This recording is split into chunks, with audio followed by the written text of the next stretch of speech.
আসসালামু আলাইকুম ভিউয়ার্স, আশা করছি সবাই ভালো আছেন। আজ মোরগ পোলাও তৈরি করব। এভাবে মোরগ পোলাও তৈরি করলে রেস্টুরেন্টের স্বাদকেও হার মানাবে। আশা করছি আপনাদের ভালো লাগবে। তাহলে দেখে নিই আজকের রেসিপি মোরগ পোলাও। মোরগ পোলাও তৈরি করার জন্য এখানে আমি একটা দেশি মোরগ নিয়েছি। মোরগটাকে 4 টুকরো করে কেটে ভালো করে ধুয়ে নিয়েছি। এখন এর মধ্যে দিয়ে দিলাম স্বাদমতো লবণ আর দেখার সৌন্দর্যের জন্য সামান্য একটু জর্দার রং। লবণ জর্দার রং মাংসের সাথে মাখিয়ে 5 মিনিট রেস্টে রেখে দেব। 5 মিনিট পর চুলায় একটা প্যান বসিয়ে দিলাম, দিয়ে দিলাম তেল। তেল গরম হয়ে গেলে একে একে মুরগির মাংসগুলো দিয়ে দিলাম। মাংসগুলোকে 1 থেকে 2 মিনিট এপিট ওপিট উল্টিয়ে হালকা একটু ভেজে একটা বোলে তুলে নিব। মাংসগুলো বেশিক্ষণ ভাজবো না, এতে করে মাংসের ভেতরে জুসি ভাবটা কমে যাবে। এখন এই তেলের মধ্যে দিয়ে দিলাম 2টো তেজপাতা মাঝখান থেকে কেটে দিয়েছি, 2 টুকরো দারচিনি, 3টি ছোট এলাচ, 4টি লবঙ্গ। গরম মশলাগুলো কিছুক্ষণ গরম করে নিব, এতে করে সুন্দর একটা ফ্লেভার বের হবে। এরপর দিয়ে দিলাম 2 টেবিল চামচ আদা রসুন বাটা। আদা রসুনগুলো ডিপ ফ্রিজে সংরক্ষণ করা ছিল।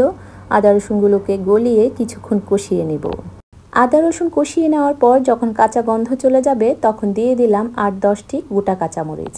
এখানে 1 কাপ পেঁয়াজ বেরেস্তা এবং 1/3 কাপ টক দই দিয়ে ব্লেন্ডারে ব্লেন্ড করে নিয়েছিলাম, সেটা এখন এখানে দিয়ে দিলাম। চুলার জালটা কমিয়ে কিছুক্ষণ কষিয়ে নেব। তারপর দিয়ে দিলাম 2 চা চামচ গরম মশলা। গরম মশলাগুলো দেওয়ার পর ভালো করে নেড়েচেড়ে মিশিয়ে মুরগি যে হালকা একটু ভেজে রেখেছিলাম সেই মুরগির মাংসগুলো দিয়ে দিলাম। মশলার সাথে মুরগির মাংসটা কিছুক্ষণ কষিয়ে নেব। তারপর আমি এখানে সেদ্ধ হওয়ার জন্য পানি দিয়ে দিলাম। প্রথমে ব্লেন্ডার জারটা ধুয়ে পানি দিলাম, তারপর আরও 1 কাপ পানি দিয়ে দিলাম। যেহেতু দেশি মুরগির মাংস সিদ্ধ হতে একটু সময় লাগবে। পানিটা দিয়ে ভালো করে নেড়েচেড়ে দিব। এরপর দিয়ে দিব স্বাদ অনুযায়ী লবণ। এখানে চীনাবাদাম এবং চারমগজ বাটা দিয়ে দিলাম 2 টেবিল চামচ।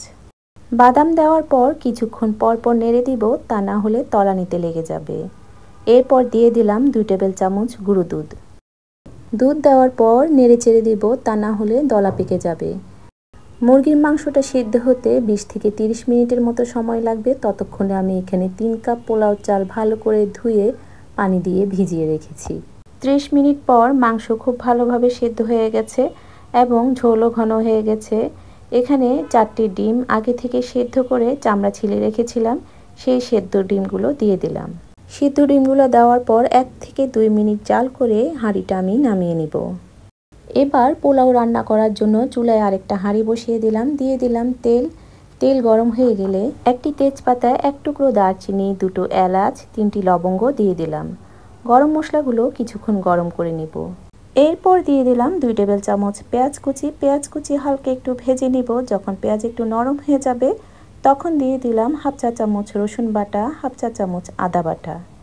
আদা রসুন কিছুক্ষণ কষিয়ে নিব। যখন কাঁচা গন্ধ চলে যাবে তখন দিয়ে দিলাম 1/4 চা চামচ জয়ত্রী গুঁড়ো। পোলাওর মধ্যে জয়ত্রীটা দেওয়ার চেষ্টা করবেন, এতে করে পোলাওর ফ্লেভারটা অনেক বেশি ভালো আসে। এরপর দিলাম গোটা কয়েকটা কাঁচামরিচ আর 6 কাপ পানি। যেহেতু পোলাও চাল নিয়েছি 3 কাপ, তাই 6 কাপ পানি দিলাম। আমি এখানে গরম পানি দিয়েছি, চেষ্টা করবেন গরম পানি দেওয়ার জন্য। পানিটা বলক ওঠা পর্যন্ত অপেক্ষা করব। যখন বলক উঠে যাবে তখন এখানে পানি ঝরিয়ে রাখা পোলাও চালগুলো দিয়ে দিলাম। পানিতে বলক না ওঠা পর্যন্ত পোলাও চাল দিবেন না। যদি পানিতে বলক না ওঠার আগেই পোলাও চাল দিয়ে দেন তখন পোলাওগুলো নরম হয়ে যেতে পারে। এরপর দিয়ে দিলাম স্বাদ অনুযায়ী লবণ। লবণটা এখানে একটু চড়া করে দিব যখন চালগুলো ফুটে উঠবে, যাতে করে লবণটা অ্যাডজাস্ট হয়ে যায়। তারপর টেস্ট বাড়ানোর জন্য দিয়ে দিলাম 1 টেবিল চামচ চিনি।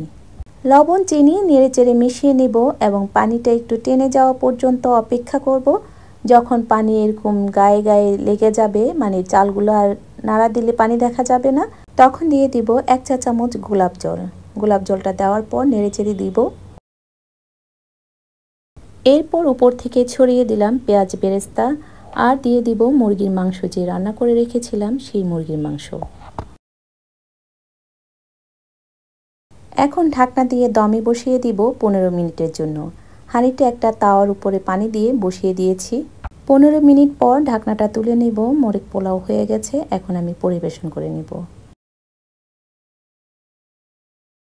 তৈরি হয়ে গেল মোরগ পোলাও। এর স্বাদ হোটেলের মোরগ পোলাও চাইতে কোনো অংশে কম নয়।